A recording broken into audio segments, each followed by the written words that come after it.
చిరంజీవి రాజకీయ ఎంట్రీ ఖాయం. రేపో మాపో బీజేపీలోకి చేరుతారు. అన్నాతమ్ముళ్ళిద్దరూ ఇక రాజకీయాలలో చక్రం తిప్పనున్నారు. ఇది కొన్ని రోజులుగా మెగా బ్రదర్స్ విషయంలో వినిపిస్తోన్న వార్తలు. ఇందుకు తగ్గట్టే చిరంజీవి కేంద్ర పెద్దలతో, మరీ ముఖ్యంగా మోడీతో చాలా చనువుగా ఉంటున్నారు. చీటికీ మాటికీ రాజకీయాల గురించి కామెంట్స్ చేస్తున్నారు. ప్రజారాజ్యమే జనసేనగా రూపాంతరం చెందిందని మెగాస్టార్ చెప్పటం వెనకున్న మతలబేంటి? చిరంజీవి రాజకీయ సన్యాసం వెనుక ఏం జరిగింది? సడన్ గా ఈ నిర్ణయం ఎందుకు తీసుకున్నారు? చిరంజీవి ఏం చెప్పారు? Watch the story.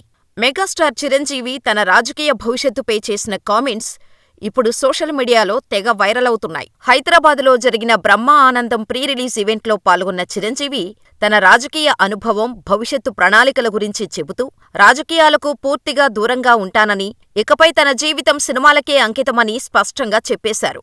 ఇకపై రాజకీయాల్లోకి వెళ్లే ఇంట్రెస్టు లేదని, గతంలో ప్రజారాజ్యం పార్టీ స్థాపించి కొంతకాలం రాజకీయాల్లో క్రియాశీలంగా ఉన్నా ప్రస్తుతం తన దృష్టి పూర్తిగా సినీ రంగంపైనే ఉందని అభిమానులకు, మీడియాకు క్లారిటీ ఇచ్చారు. ప్రజాసేవ నా తమ్ముడు పవన్ కళ్యాణ్ చేతుల మీదుగా కొనసాగుతుందని, రాజకీయాలలో తనకు ఇక ఏ పాత్రా లేదన్నారు. అయితే నేను ఈ మధ్య కొందరు రాజకీయ నాయకులను కలవటాన్ని చూసి అందరూ నేను రాజకీయ ప్రవేశం చేస్తున్నాను అని అనుకుంటున్నారని, అది సరికాదని, సినీ పరిశ్రమకు అవసరమైన అంశాలపై చర్చించేందుకే రాజకీయ నాయకులతో తన భేటీలు జరుగుతున్నాయని స్పష్టం చేశారు. తాను ఏ పార్టీతోనూ జతకట్టడం లేదని, రాజకీయాల నుంచి పూర్తిగా విరమించుకున్నానని చెప్పారు. ఇదిలా ఉంటే మొదటి నుంచి బీజేపీ చిరంజీవిని పార్టీలోకి తీసుకోవటానికి ఇంట్రెస్ట్ చూపించింది. అంతేకాదు, చిరంజీవికి ఏపీ అధ్యక్ష బాధ్యతలు ఇవ్వాలని ఆలోచిస్తున్నట్టు ప్రచారం కూడా జరిగింది.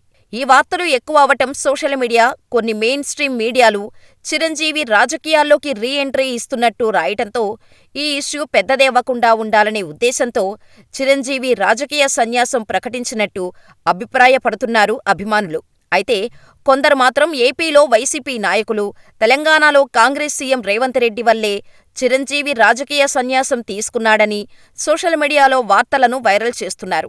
దీనికి అసలు కారణం ఈ మధ్య ఓ ఈవెంట్లో చిరంజీవి కాంగ్రెస్ నేత అని రేవంత్ రెడ్డి చెప్పటం, మరోపక్క వైసీపీ నేతలు విపరీతంగా చిరంజీవి పార్టీలు మారే నాయకుడు అని ట్రోల్స్ చేస్తుండటం, సోషల్ మీడియాలో ఫుల్గా చిరంజీవిపై నెగిటివిటీ స్ప్రెడ్ చేయటంతో ఈ ప్రభావం తన సినిమాల మీద పడకూడదని, రాజకీయాల నుంచి పూర్తిగా దూరమవుతున్నానని చిరంజీవి చెప్పినట్టు అభిప్రాయపడుతున్నారు రాజకీయ విశ్లేషకులు.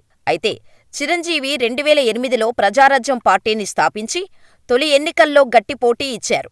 అయితే రాజకీయ పరిస్థితుల కారణంగా ఆ పార్టీని కాంగ్రెస్లో విలీనం చేశారు. అనంతరం కేంద్ర మంత్రిగా పనిచేసిన ఆయన తర్వాత పూర్తిగా రాజకీయాలకు దూరమయ్యారు. మరోవైపు పవన్ కళ్యాణ్ జనసేనను స్థాపించి రాజకీయాల్లో కొనసాగుతున్నారు. కాబట్టి ఎటువంటి బాధ లేకుండా తన బాధ్యతలు పవన్ కళ్యాణ్ తీసుకుంటారని సింగిల్ లైన్లో చెప్పేసి చిరంజీవి తన భారాన్ని కాస్త పక్కన పెట్టేశారు. అయితే గతంలో కూడా ఇలాగే ఇకపై రాజకీయాల్లోకి రాను అని క్లారిటీ ఇచ్చారు చిరంజీవి. అయినప్పటికీ ఆయన రీ ఎంట్రీపై వార్తలు ఆగలేదు. అప్పుడు ఏమన్నారో కూడా తెలుసుకుందాం. నేను మొదలుపెట్టిన బ్లడ్ బ్యాంక్, ఐ బ్యాంకు నుంచి సేవలు, అభిమానుల సహకారంతో ముందుకెళ్తుండటంతో రాజకీయాల్లోకి వెళ్లి మరింత సేవ చేయాలని అనుకున్నాను. అయితే సేవ చేయటానికి రాజకీయాల్లోకి వెళ్లాల్సిన అవసరం లేదు అని తర్వాత అర్థమైంది. నేను గబుక్కున పాలిటిక్స్లో కాలువేసి పొరపాటు చేశాను. తప్పు తెలుసుకుని మళ్లీ సినిమాల్లోకి వచ్చాను. నేను పాలిటిక్స్లో ఉంటే పెద్ద ఎత్తున సేవలు చేసే అవకాశం ఉంటుందని అటు వెళ్లాను కానీ వాటికి నేను అనర్హుడు అనేది తర్వాత అర్థమైంది. అందుకే 9 ఏళ్ల తర్వాత వెనక్కి తిరిగి వచ్చి సినిమాలు చేస్తున్నాను. అయితే సినిమాల్లోకి రీ ఎంట్రీ ఇస్తే అభిమానుల నుంచి అదే ఆదరణ, ప్రేమ ఉంటుందా అని అనుమానంగా ఉండేది. కానీ తిరిగి వచ్చాక అదే ఆదరణ, అదే ప్రేమ, అదే అభిమానం మీ గుండెల్లో చోటు కల్పించటం చాలా సంతోషాన్ని అందించింది. ఇక బతికినంతకాలం సినిమాల్లోనే ఉంటాను, ఓపిక ఉన్నంతకాలం మీకోసం సినిమాలు చేస్తూనే ఉంటాను అంటూ చిరంజీవి ఇక రాజకీయాల్లోకి వచ్చే ఛాన్స్ లేదు అని క్లియర్గా చెప్పేశారు. అయినప్పటికీ రీ ఎంట్రీపై వార్తలు వస్తూనే ఉండటంతో మరోసారి క్లారిటీ ఇచ్చారు చిరంజీవి. మరి పొలిటికల్ రీ ఎంట్రీ వార్తలు ఇకనైనా ఆగుతాయో లేదో చూడాలి. అంటే చాలామందికి డౌట్లు వస్తున్నాయి. ఏంటి కొంచెం అటు వెళ్తాడా, ఏంటి వాళ్ళకి పెద్ద పెద్ద వాళ్ళందరికీ దగ్గర అవుతున్నాడు, వాళ్ళందరూ దగ్గర చేసుకుని ప్రయత్నం చేస్తున్నారంటే కాదు, మరో రకంగా సేవలు అందివ్వడం కోసంగా చేయడమే తప్ప అంతకు మించి పొలిటికల్గా వెళ్ళటం అనేది లేదు. ఆ డౌట్ పెట్టుకోవద్దు my dear friends, media friends. లేదు, పొలిటికల్గా వద్దు.